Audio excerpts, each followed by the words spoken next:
Hello, everybody. I'm just gonna brush past the fact that I haven't uploaded a review in over a year, and get straight into it. You feel me? Obviously, by the title and probably by a thumbnail. Today we're gonna be discussing Elfen Lied. Yeah, it's Elfen Lied, not Elfen Lied. But before I get on to the review or the rant or the discussion, whatever, there's some things I would like to mention. There's three animes that I watched before reviewing this one, and I'm not gonna do a full review on those because I already watched them and I'm not going to rewatch them for the sake of a review. Was the Monogatari series, Grave of the Fireflies, and Otosuki. Quick ratings. I will give a rating, but I'm not going to give a full review. Monogatari series, in its genre, which is psychological, probably the best psychological anime I've ever seen. 9.5 out of 10. In anime overall, on the other hand, I would probably give it an iffy 8.3. Iffy. I kind of want to give it higher because I liked it, but if you watched it, I don't know, it's kind of hard to give it a higher score, especially for the common individual. Grave of the Fireflies, I'm gonna be completely honest, that was not my cup of tea.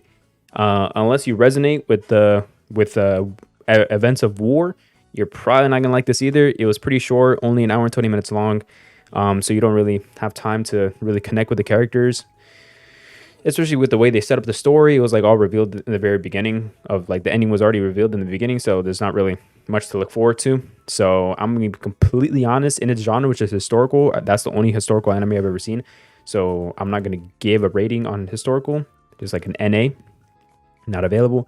But for anime overall, I'm gonna give a disappointing 5.9. I'm gonna be completely honest. And then after that, Otosuki, which is a rom-com, very, very, very, very good. I mean, completely honest, probably one of the better rom-coms that I've seen. Mainly because I love its twist on the story of like ditching or making fun of the cliche generic MC that most rom-coms have. Hot as fuck, oblivious, gets all the bitches, super nice. It kind of like puts a twist on that and like makes it MC that is trying to be that, but is the complete opposite, which I really, really like. And it's super fun and it's pretty funny. I'm not gonna say super, but it's pretty funny. So when it comes to rom-coms, I'm gonna rate it pretty high. I'm gonna say like a semi-confident 8.9 out of 10 for rom-coms.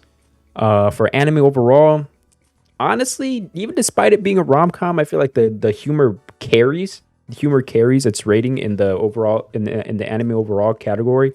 And I'm gonna say a confident like 8 out of 10 for anime overall, just because the humor. It's I feel like it's pretty enjoyable. Now on to Elfen Lied. Elfen Lied is a dark fantasy science fiction anime. It would be like watching Evangelion or Boogie Pop Phantom, or the first one, not Boogie Pop Phantom and others, and Akira. It's like you can compare it to those. Elfen Lied is a story about these alien species. It's not really like determined. It's not really said where they come from. It's just an alien species. They're dangerous. Apparently, they have the natural urge to kill people.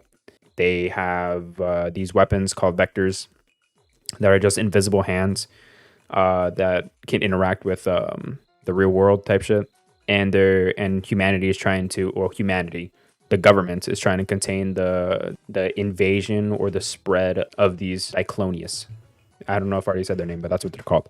They're called Diclonius. The main cast of Elfen Lied is, in the beginning, it's Kota, Yuka, and Mew, or Lucy. Mew and Lucy are the same person. And later on, Anna and Mayu are introduced, along with Mayu's dog, which is Loki, the goat of the show. I'm not going to lie. The show is pretty strange, I'm being completely honest. In this anime, in Elfen Lied, there's a lot of gore. A lot of gore. There's a ton of gore. People's heads getting chopped off, arms, legs getting cut in half, getting cut in half vertically. There is also with this anime, I don't know why it like includes nudity. It just feels unnecessary. You know what I'm saying? Like the nudity, like maybe like I said, they probably put it in there just to feel natural, just for it to feel natural. But it feels unnecessary in like 90% of cases. It just it doesn't like add anything, and this isn't really the type of show where you like add nudity and shit like that. And also if you're sensitive to like sexual assault and like molestation and like sexual harassment, all that, then definitely don't not watch it. They're not like, it doesn't like show it, but it's insinuated. You feel me? It like shows like the buildup, I guess. But onto like the story of it all, I feel like with Elfen Lied, everything that happened, most of it, like 80-75% at least of the choices, like the story altering choices were like so forced. I feel like the things that happen, most of the things that happened didn't really need to happen. They just felt forced in order for more story to progress. And that's kind of what brought it down to me, because I guess I'm nitpicky. I'm not nitpicky, but I'm very judgmental about like choices that really don't need to happen. Like they're very unnecessary. I'm like very judgmental about that type of storytelling. Some of the characters in this shit, specifically fucking the cousin, fucking Yuka, bro. Yuka is the most annoying character in this fucking show. It felt like she was written to be hated, like she was written to be disliked. She just makes everything about herself, everything. And especially she's like so annoyingly jealous all the time. Like, fuck. Yeah, that's another thing. She's jealous because she fucks her cousin, or she wants to fuck her cousin, aka the MC. That's another thing. Why is that an aspect? I don't know. I don't know. But for some reason, these cousins like each other. One thing that I kind of didn't like about this anime, some of the characters, they're just like there to be there, bro. Because like, again, the cousin, the character that I hate, the character that is like made to be disliked, that bitch has no substance. She has no backstory whatsoever, other than being the MC's cousin. That's the only thing that she has for her backstory.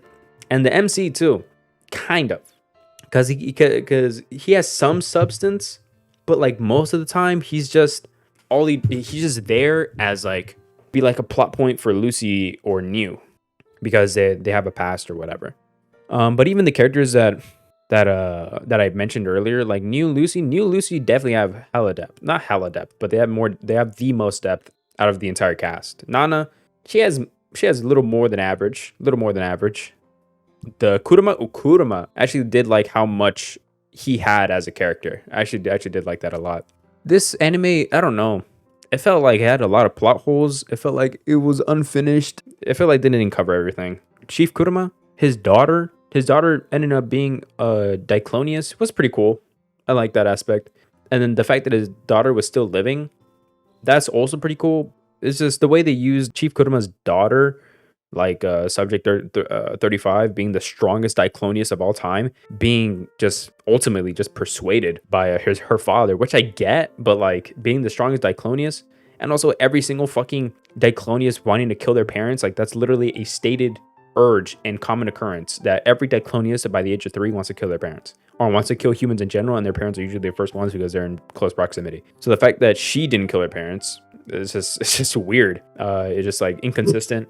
But I guess he had a happy ending because he was able to reunite with his daughter. And then at the very, very end, the very last scene, it shows some silhouette of, I'm assuming it's Lucy or it's just somebody, because the dog is like barking, but it's not an aggressive bark. It's not like a, hey, who's at the door? It's a like, hey, I recognize you type of bark. You feel me? So it's probably a person that they recognize. But if it's a person they recognize, it's most likely Lucy, but they obviously don't show that. Beforehand, they showed Lucy being completely surrounded, and like the firing squad is on her. You know what I'm saying? And also she loses her first horn to the daughter, and then she loses her second horn to the firing squad. So I just thought that meant she died. You know what I'm saying? But then a silhouette appears at the door, and they don't show who it is. I'm guessing people want to assume that's Lucy. I'm assuming. And also Nana being able to live with the main cast at the very end. By the ending, they obviously intend for the audience to assume that Nana is like living happily ever after with the main cast. It's done. It's like sealed. And it's weird because they state multiple times that Diclonius are like a humanity ending species, but Nana is different. But I mean, the government, or like the organization that, you know, watches over these fucking Diclonius, are like always like, oh, they're just test subjects and show no mercy. Like, How the fuck are they just gonna let her be there? They're just gonna let her be there? They done looking for her? That's it? They're just like, hey, Chico, I guess. And there's like, just because Lucy died doesn't mean like the end of Diclonius is it. Oh wait, hold on. This is a live realization. Does Lucy being the queen Diclonius, the main Diclonius, mean that the Diclonius are like extinct or like gonna become extinct because she died? I don't think that's the case, especially because again, a silhouette appeared at their door. That's an important detail, bro. That's an important detail that they left out. Another thing. What the fuck is up with these half Diclonius, bro? They're not full Dicloniuses, but they're half, and only the halves were male. So if you're born a Diclonius male, are you powerless? You don't grow any hair, but you grow horns, but not visible horns. They're like skin-covered horns. Because the only half shown Diclonius were the father and son.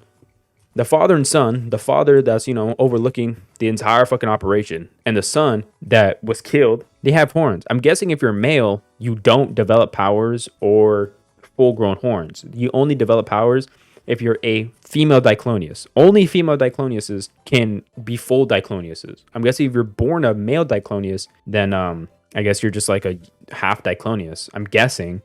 And why were they only to have Diclonius? Why is it just more common if you have the Diclonius gene to have a daughter? I don't know, because they never stated that the males males were the only half Diclonius. You know what I'm saying? And also, here's another thing, another question, live question right here. They say multiple times that the infection is highly contagious, but the infection is genetic, and it was realized that the genetic mutation is only transferred by contact through the invisible arms, but most, like all the people that came in contact with the invisible arms, like 99% of the people that came in contact with the invisible arms are dead. So it's strange. Like the phrasing is very inconsistent and all that stuff. Anyways, that was a little bit of too long of a rant. Elfen Lied, despite how many questions I have of it, actually no, despite how many questions I have of it, that should probably mean that it's probably not good. You know what I'm saying? And in genre for dark fantasy and all that stuff, I'll be completely honest, this shit was not that enjoyable. Only 13 episodes and an OVA. This is the only lighthearted fucking episode in this entire series. Probably like cool little for in genre for dark fantasy and science fiction. 6.5 out of 10. 6.5 out of 10. But for anime overall, I feel like this is a common theme with these fucking things, bro. With these dark fantasy ass things, with like Akira, I don't know. With like Book of Phantom and all these like things that want to be dark so bad, but they're all so slow. And I think the average consumer just doesn't fuck with those type of animes, bro. The average consumer. I consume a lot of anime, a lot, but I can even tell for the average consumer, this is probably not something you'd like. So for anime overall rating, this should get an easy 5.3 out of 10. 5.3 out of 10. That's just how it is, man. That's just how it is. That's it. The next anime that I'm going to be reviewing is going to be The Fruit of Grisaia. Some shit like that. I probably misspelled it. But yeah, The Fruit of something. If you're looking forward to that, subscribe, tune in. The next time I upload, hopefully the next time I upload, my hair will still be short, because that means, I'm staying consistent. So yeah, see you next time. I don't know when next time is going to be, because I don't know how long this anime is, but see you next time.